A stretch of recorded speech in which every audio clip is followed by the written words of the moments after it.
Tiers-livre, cycle qui s'intitule Les 40 jours, tenir pendant 40 jours, l'idée d'un exercice quotidien. Là, pour l'instant, c'est moi qui fais les propositions au quotidien. On est dans la 4e série. On travaille énormément là depuis plusieurs propositions sur cette question du mental, du réel, de la recomposition, de la construction d'un récit vers l'extérieur. Et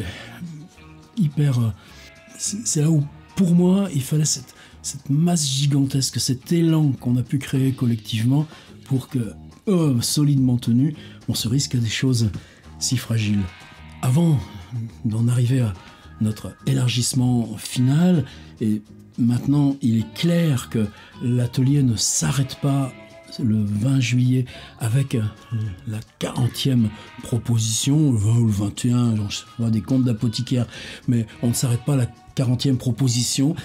Chacun continue son rythme pour arriver là, à ce premier terme, et ce premier terme, on prendra le temps d'aller voir solidement vers quoi ça ouvre, qu'est-ce que ça constitue. Quand l'atelier reprendra ensuite son cours hebdomadaire, c'est dans cette masse-là qu'on va piocher. Donc bienvenue aussi à celles et ceux qui prennent cet atelier en dehors là, de ces premiers 40 jours de mise en place. On s'interroge aussi maintenant sur en quoi il s'agit de parcours détachables, en quoi il s'agit de parcours dans l'écriture qui permet d'avoir à la fois matière et à la fois cette bascule, ce petit tremblement où la singularité ou l'invention peuvent émerger pour chacun d'entre nous, chacun d'entre vous. Donc là, après ces 2 séances Kafka, peut-être non pas un retour arrière, mais reprise d'élan dans le champ de l'écriture et du réel, dans le champ de la profération, dans le champ de comment l'invention fantastique, c'est aussi celle ou celui qui la porte.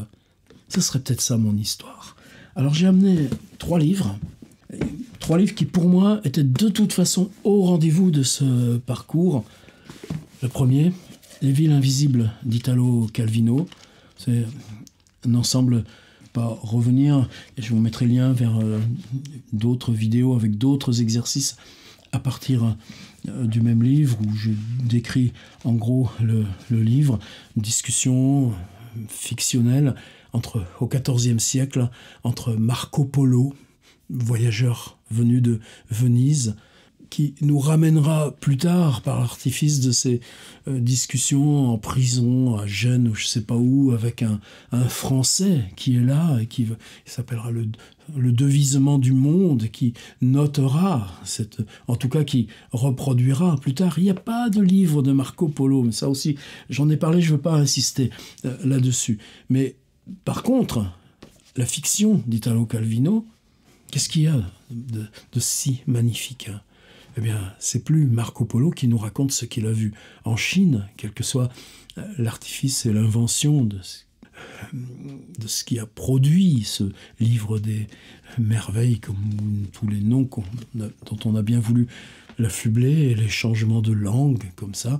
Mais et si Kubilai Khan, lui, se renseigne sur le monde d'où vient Marco Polo, et que nous lisons cette conversation fictionnelle, qu'est-ce que Kublai Khan demande à Marco Polo, et on fait 7 siècles en arrière, du 21e au 14e, et que Marco Polo, lui, répond justement en se saisissant de votre position de lecteur.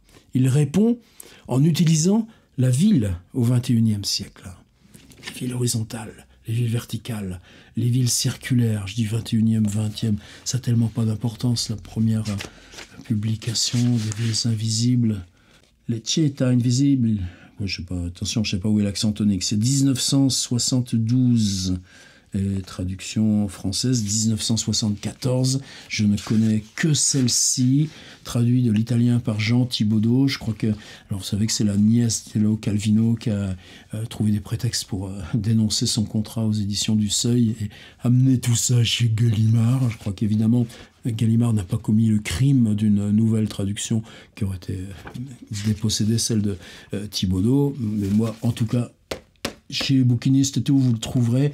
C'est Les Villes Invisibles, traduction Thibaudeau, publication originale au Seuil. Et dans ces séries, Les Villes et les Échanges, 2. Les Villes et les Échanges, 3. Les Villes et le Regard, 4. Les Villes et le Ciel, 1. Les Villes et le Nom, 4. Il y a aussi Les Villes et les Morts. Les Villes et les Morts, 4. Ce qui rend Argy différente des autres villes, c'est qu'elle a de la terre à la place de l'air. Les rues sont complètement enterrées. Les pièces des maisons sont faites de fine argile jusqu'au plafond. Sur les escaliers se pose en négatif un autre escalier. Sur les toits pèsent des couches de terrain rocheux en guise de ciel avec ces nuages. Nous ne savons pas si les habitants parviennent à se déplacer dans la ville en élargissant les galeries creusées par les vers et les fissures par où s'insinuent les racines. L'humidité défait les corps et ne leur laisse que peu de force. Ils doivent rester immobile et allongé, d'ailleurs, il fait noir. D'Argy, du dessus où nous sommes, on ne voit rien. Il y a ceux qui disent « c'est là, dessous », et il faut bien les croire. Les lieux sont déserts. La nuit, en collant l'oreille contre le sol, on entend quelquefois une porte qui bat. On a déjà travaillé une fois là-dessus. Italo Calvino, La ville et les morts, juste parce que ça nous donne le droit. Ce droit... Il y a 2 livres qui exploitent de façon, pour moi, suffisamment radicale pour échapper à tout périssement dans ce qu'il y a d'usable dans l'actualité. Discours aux animaux de POL et Valère Novarina, publié en 1987. Valère, à l'époque... louait ce cabanon, je pense qu'il l'a toujours, je ne sais même pas si on n'est pas propriétaire. C'est un endroit qui s'appelle le col du Feu, dans les Alpes, près de sa ville de Thonon-les-Bains, là d'où il est originaire. Et ce col du Feu, longtemps, il y partait 2 mois chaque été. Il n'y a que des vaches à côté, il est tout seul, il a des petits crayons de bois, et puis maintenant il y a des panneaux solaires, il peut emmener son ordi, mais en tout cas pas à l'époque. À un moment donné, les animaux, tu leur parles, et le livre est très sérieusement ce discours aux animaux écrit comme ça. N'empêchez pas, alors est-ce que c'est celui-ci ou plutôt le drame de la vie? Je crois que c'est bien celui-ci aussi. Paulo Tchaïkovski-Laurence entre dans le 19e arrondissement, l'atelier qu'avait Valère, un atelier d'artiste de la ville de Paris, puisqu'il était peintre. Un auteur, tu ne donnes pas un atelier d'artiste, mais un peintre, tu peux. Une espèce de grande pièce avec une estrade, je la connais la pièce. Et il écrit sur l'estrade comme s'il était lui-même dans son théâtre, avec écrivant directement pour des acteurs. Et Valère disant à son éditeur, Paulo Tchaïkovski-Laurence, que non, il n'a pas fini, qu'il travaille, que le bouquin ne peut pas finir. Et puis le lendemain, un coup de fil affolé de Novarina, qui n'a pas dormi de la nuit. On lui a volé le manuscrit. Le manuscrit a disparu. Quelqu'un a pénétré dans son atelier, est parti avec le manuscrit. Il est là, dans son atelier, il n'y a plus le manuscrit. Il vient de perdre ses années de travail. Et Paulo Tchaïkovski-Laurence qui lui répond « Mais non, cher Valère, tranquillisez-vous, le livre vient de partir à l'imprimerie. » Peu importe ça, il y a vous savez, des journaux inventés. C'est chapitre 8.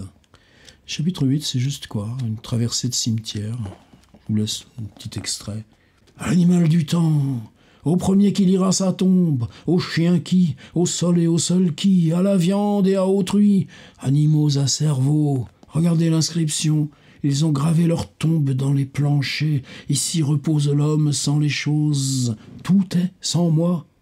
Voici les tombes qui sont gravées. J'ai vu les noms des phrases écrites sur un caillou. Lui qui a écrit dans la nuit, lumière du monde et sans raison. Et lui, si j'y mon trou sans soif. L'autre ici, j'ai vécu sans terre d'inscription. Lui dit, le monde a été monté sans socle et nous obligés d'habiter une civière. Il n'y a aucune colonne au monde qui porte personne qui est. C'est une parole d'un danseur. Lui dit « Gloire aux musculaciers, honte aux médicinins. Il dut souffrir de l'hôpital. Gloire aux succédesseurs, honte aux prédécessants. J'ai dû vivre hors du lieu depuis bien 10 lurettes et toute la terre n'a rien mangé. Même si les corps ont disparu, la tombe répond encore et toujours à nos questions et nous lisons encore les pierres des noms chutés des sphères et les sons des tombée. Arpente, garçon, la tombe répond. Voici le professeur Habert, trompé par un docteur de Pise. Si gisait recteur Anterne et ses 2 garçons, l'un trou féminier, etc., etc., etc. Je vous laisse l'extrait. Si vous fouillez bien, vous trouverez des bouts de Valère Novarina ou d'André Marcon lisant des fragments du discours aux animaux. Quelle magnifique expérience que d'entendre Valère lire. Pour moi, c'était juste après la publication, en 1988, que la première fois que j'ai entendu lire Valère. Je crois que ça a évidemment complètement changé mon rapport à la lecture à haute voix. Consigne, allez, c'est bon, c'est très simple. Mais attendez, je vais quand même parler de l'autre. Mais on traverse un cimetière. C'est que des mots, c'est que des lettres, c'est que des noms, c'est que des épitaphes. Eh ben, vous avez toute liberté de les lire, de les reconduire, de les décrire, ou simplement de les inventer, ou de les distordre et les détourner. Première partie de la proposition. Valère Novarina. La ville des morts, on a le droit d'y aller littérairement. Italo Calvino nous en donne le droit. Et Novarina, lui, en 1987, publie cette traversée d'un cimetière fictif, avec des noms, des mots, des épitaphes et distorsions. Patrick Kerman. Patrick, je crois que je l'ai rencontré une seule fois à Villeneuve-les-Avignon. Année 1959, 6 ans de moins que moi, mais décédé en 2000 à 41 ans. Laisse la mastication des morts. Eh ben, un quart de siècle plus tard, vous le portez toujours. Le bouquin du disparu. Là, de quoi il s'agit? C'est pas un cimetière de grande ville comme Novarina. De toute façon, Novarina, c'est pas situé. C'est ce qu'on pourrait trouver dans n'importe quel bled de campagne. Si vous prenez les noms, Basile Blandin, Christine Le Tourneux, née Vinchon, 1954-1977. Brun Roger, 1890-1957. Larguite Joséphine, Jubard Lucienne, Honorine Delpu, Armand Griot, Camille Reboul, Caveau Famille Rouget, Boutarde Fernand, Lydie de l'Espinasse, Paul-Henri Levrault, Maryse Vrille, Éric Brun, Anonyme, 1954, Docteur Serge Lemoine, 1912-1919. Qui c'était ce Docteur Serge Lemoine? Front ridé, aride, yeux graves, nez pointu. Non, c'est pas ça, où j'aurais plutôt vous emmener. Parfait Le Tourneux, 1936-1984. Parfait Le Tourneux est un homme, tous les hommes sont mortels, donc Parfait Le Tourneux est mortel, implacable logique, syllogisme inexorable, mais quand même... Bernadette Vinchon, née Larguy, 1906-1959. Ils auraient quand même pu choisir une autre photo. Mathilde Rimet, née Reboul, 1921-1982. Et pourtant, je lui avais bien dit, au Roger du sapin, je veux du sapin, au prix du chêne, tu te rends pas compte, le chêne en plus, ça me rappellera les Vosges, le sapin, Gérard Maire, l'été 52, en 2 chevaux, avec le Gilles qui allait sur ses 3 ans, qui barbotait dans l'eau, et nous, allongés sous les sapins, cette odeur de sapin, les aiguilles qui piquaient les fesses. Alors j'y tenais au sapin, Gérard Maire, c'est pas Saint-Trope, d'accord, mais qu'est-ce qu'on aurait été faire à Saint-Trope, alors que là, on avait les sapins et le Roger. Si je n'avais pas serré les cordons de la bourse, jamais on aurait pu aller à Gérard Maire, lui qui rêvait de Saint-Trope et des nichons qui se promènent à poil à Saint-Trope. Alors Gérard Maire, c'était déjà pas mal, c'est comme pour la 2 chevaux, j'avais pas dit maintenant stop, après le boulot, tu t'arrêtes pas chez la mère Pascal pour t'en jeter un petit qu'à la fin, etc., etc. Bah, c'est les morts qui parlent chez Patrick Kerman. Mastication des morts. C'est un texte qui a été repris plein de fois au théâtre. C'est un texte qui, pour nous, dans le contemporain, il est devenu culte. Je suis sûr qu'il y a plein d'entre vous qui est déjà là, sur les étagères. Delpu, Roger. Couché, Rex. Lui, il continue de parler à son chien. Jean Blandin, 23 février, 3 mars 1952. Il a vécu 10 jours, le pauvre. Chère maman et cher papa, voilà quelque temps que je suis ici. Je sais pas exactement, mais ça fait rien.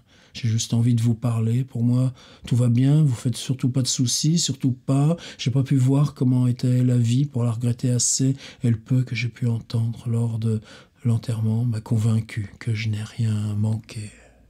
Mon seul regret, c'est vous que j'ai laissé là-bas. Voilà mon inquiétude.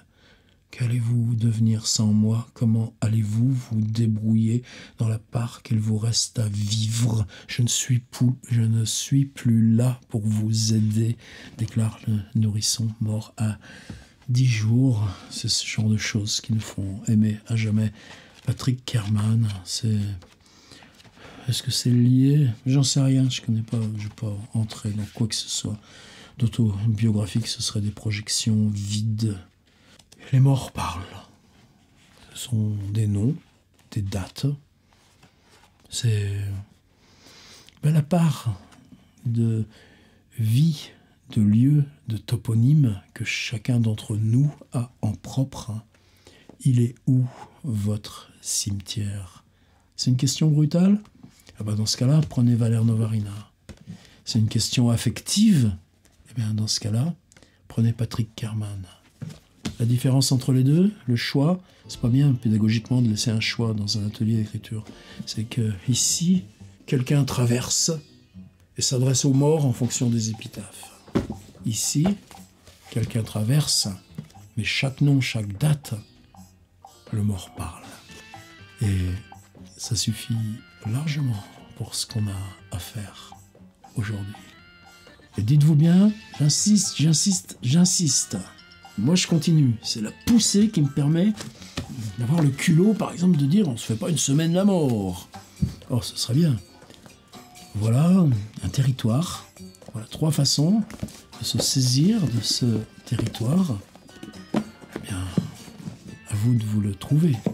La différence, c'est que Calvino, on est toujours dans l'ordre d'une description à distance, dans ce jeu temporel extrêmement complexe entre Marco Polo et Kublai Khan, et que là, on a 2 livres quasi contemporains qui sont simplement opposés dans le fait narratif.